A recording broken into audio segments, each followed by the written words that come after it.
Definisi strategi bersaing. Menurut Porter, strategi bersaing adalah kombinasi antara tujuan apa yang ingin dicapai dan kebijakan bagaimana cara mencapainya yang ingin dikejar oleh perusahaan.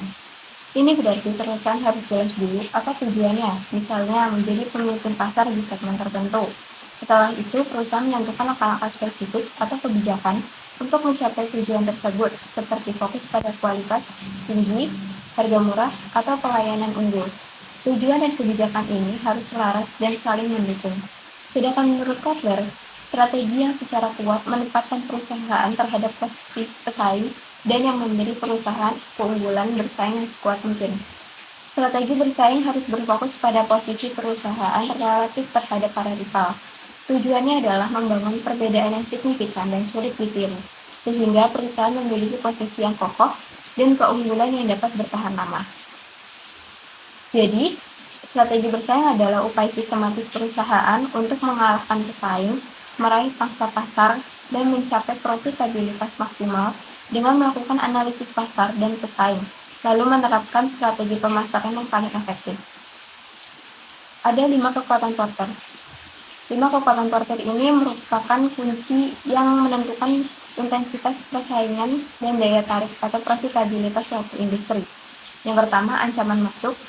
Ini menjelaskan seberapa mudah perusahaan baru bisa masuk ke suatu industri dan bersaing dengan perusahaan yang sudah ada. Ancaman masuk dapat berasal dari biaya yang rendah, akses mudah terhadap distribusi dan saluran pemasaran, serta kurangnya hambatan regulasi. Kekuatan ini menilai seberapa besar kemungkinan pemain baru akan muncul dan mengganggu profitabilitas. Semakin rendah hambatan masuk, seperti modal awal yang besar, izin pemerintah yang ketat, atau perlunya teknologi khusus, maka ancaman akan semakin tinggi dan ini menekan profitabilitas perusahaan yang sudah ada. Yang kedua, pengaruh pemasok. Ini mencerminkan seberapa besar pengaruh pemasok atas harga dan kualitas bahan baku yang dibutuhkan oleh industri.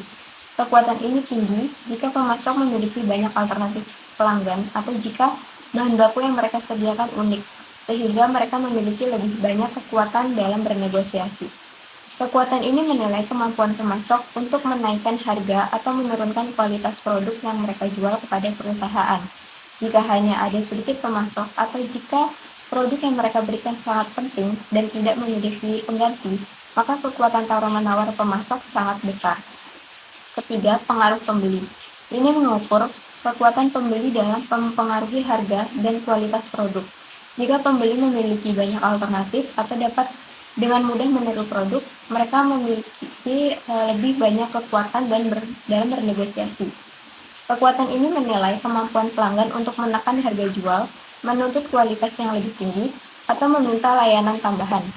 Pembeli akan memiliki kekuatan yang besar jika mereka membeli dalam jumlah besar, biaya untuk beralih ke produk lain rendah, atau produk yang dibeli tidak memiliki diferensiasi yang unik. Keempat, ancaman produk pengganti. Ini mengacu pada seberapa mudah konsumen dapat beralih ke produk atau layanan alternatif. Jika ada banyak produk pengganti yang lebih murah atau lebih baik, maka perusahaan harus bersaing lebih keras. Kekuatan ini berfokus pada produk di luar industri yang sama, tetapi yang dapat memenuhi kebutuhan pelanggan yang sama. Semakin banyak dan semakin menarik harga atau kualitas produk pengganti yang tersedia, semakin tinggi ancamannya. Yang kelima, intensitas persaingan. Ini mencerminkan seberapa kuat persaingan antar perusahaan yang sudah ada di industri.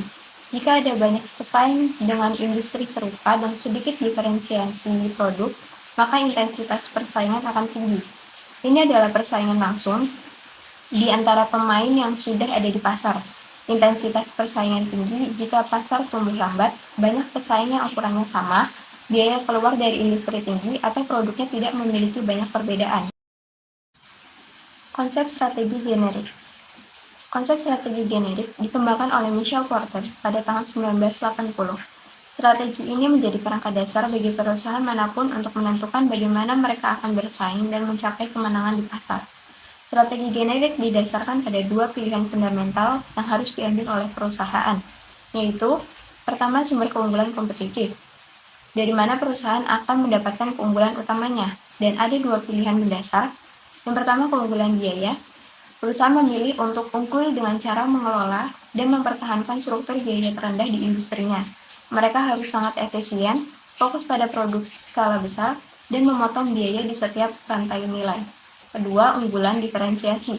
Perusahaan memilih unggul dengan cara berinovasi dan menciptakan keunikan atau perbedaan yang bernilai tinggi di mata pelanggan. Keunikan ini memungkinkan perusahaan menarik harga premium. Pilihan yang kedua yaitu ruang lingkup pasar. Ini adalah seberapa luas pasar yang akan dilayani, dan ada dua pilihan juga. Yang pertama, jangkauan luas. Perusahaan menargetkan pasar yang besar dan luas, melayani sebagian besar atau seluruh segmen dalam industri. Yang kedua, jangkauan terbatas.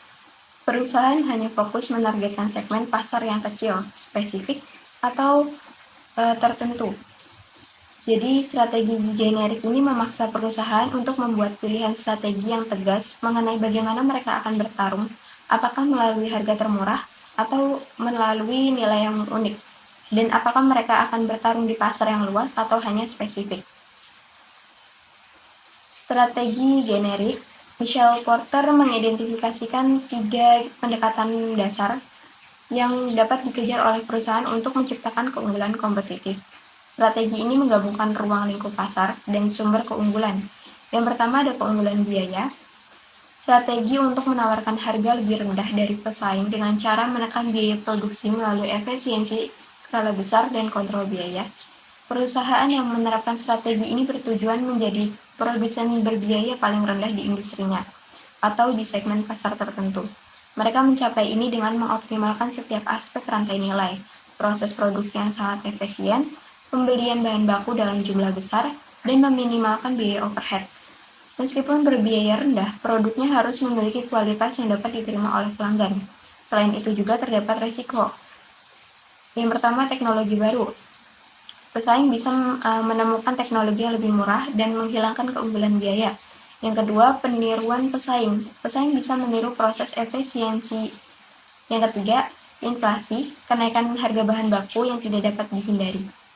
Selanjutnya yang kedua yaitu diferensiasi. Strategi menciptakan keunikan produk atau layanan yang bernilai bagi pelanggan, bukan hanya sekadar berbeda. Perusahaan yang berstrategi diferensiasi menawarkan produk atau layanan yang dianggap unik dan superior oleh pelanggan, sehingga pelanggan bersedia membayar harga premium. Keunikan ini berasal dari desain produk, kualitas layanan purna jual, citra merek, fitur, atau inovasi.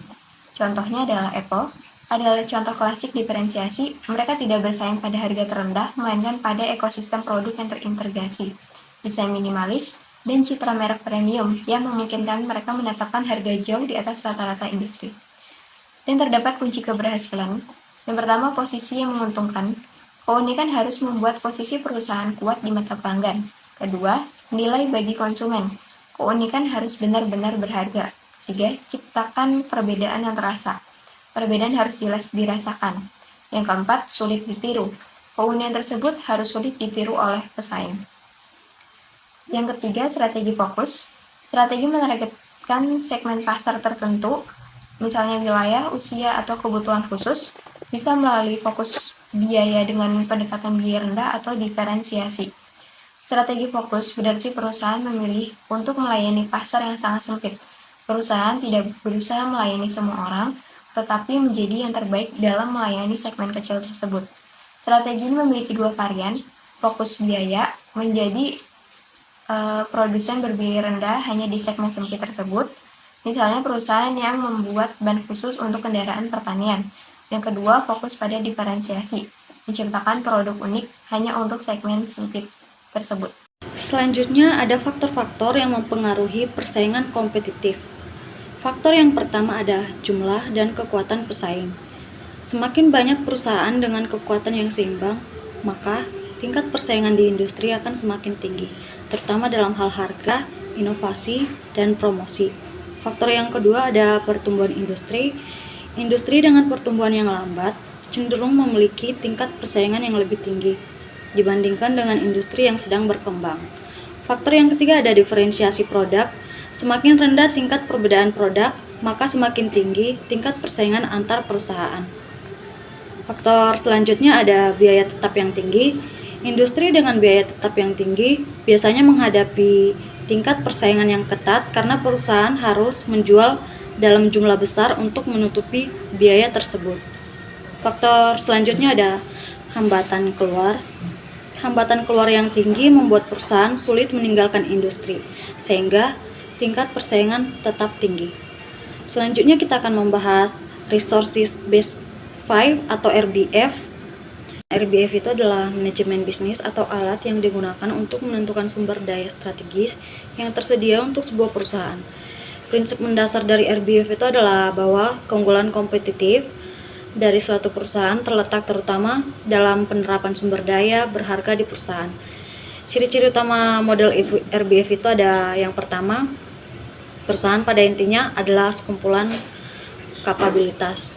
Terus yang kedua ada efektivitas. Suatu perusahaan tergantung dari kesesuaian antara kapabilitas dengan pasar yang dilayani oleh perusahaan.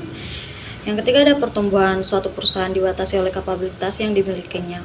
Yang keempat ada kapabilitas dapat dibeli atau diciptakan dan tersedia bagi semua perusahaan. Ini itu memperkenalkan konsep RBF yang menekankan pentingnya sumber daya internal perusahaan dalam mencapai keunggulan kompetitif. Ciri-ciri utama model RBF juga dijelaskan untuk memberikan pemahaman yang lebih mendalam. Slide selanjutnya ada teori dasar RBF. Yang pertama ada kemampuan tradisional yang mengacu pada keterampilan dan kompetisi yang telah dimiliki organisasi dalam mengelola sumber daya serta menjalankan aktivitas bisnis. Yang kedua ada ekonomi Ricardo yang berlandaskan teori keunggulan komparatif yang menekankan pemanfaatan sumber daya paling efisien dan kompetitif. Selanjutnya ada ekonomi Penrose menekankan pertumbuhan organisasi melalui pengembangan manajerial dan keterampilan sumber daya manusia. Selanjutnya ada anti kepercayaan dan implikasi ekonomi. Ini itu berkaitan dengan pengaturan kekuatan ekonomi agar persaingan pasar tetap sehat dan adil. Ini tuh membahas termasuk kemampuan tradisional seperti ekonomi Ricardo, ekonomi Penrose, serta anti kepercayaan dan implikasi ekonomi. Slide selanjutnya ada sumber daya dan keunggulan bersaing. Sumber daya perusahaan merupakan kekuatan yang dapat digunakan untuk memahami dan menerapkan strategi bisnis. Menurut teori RBF, sumber daya meliputi aset, kemampuan, proses organisasi, atribut, dan informasi bahwa kendali perusahaan itu ada di bawah kendali perusahaan. Sumber daya yang dikelola dengan baik dapat menekankan biaya dan meningkatkan pendapatan. Tidak semua sumber daya efisien atau efektif. Beberapa dapat menjadi beban strategis jika tidak memberi kontribusi terhadap keunggulan bersaing. Ini tuh menjelaskan hubungan antar sumber daya perusahaan dan keunggulan bersaing. Sumber daya yang dikelola dengan baik dapat menjadi sumber keunggulan, sementara sumber daya yang tidak efisien dapat menjadi beban strategis. Jadi kesimpulannya itu, persaingan kompetitif dalam dunia bisnis menuntut setiap perusahaan untuk menggunakan alat dan pendekatan yang paling tepat dalam mengembangkan keunggulan kompetitif. Dengan memahami faktor-faktor yang mempengaruhi persaingan, setiap perusahaan dapat memilih strategi keunggulan biaya, diferensiasi, atau fokus. Selain itu, kekuatan tawar-menawar dari pemasok, pembeli, produk, pengganti, pendatang baru, dan intensitas persaingan industri harus dipertimbangkan secara matang dalam merumuskan strategi yang tepat. Seperti pendekatan RBF mengajarkan bahwa perusahaan mampu mengelola sumber daya internalnya seperti aset, kapabilitas, proses organisasi, atribut, dan informasi, di mana kelemahan dan memanfaatkan kekuatan internal perusahaan dapat bertahan, berkembang, dan mencari posisi kompetitif yang unggul di pasar.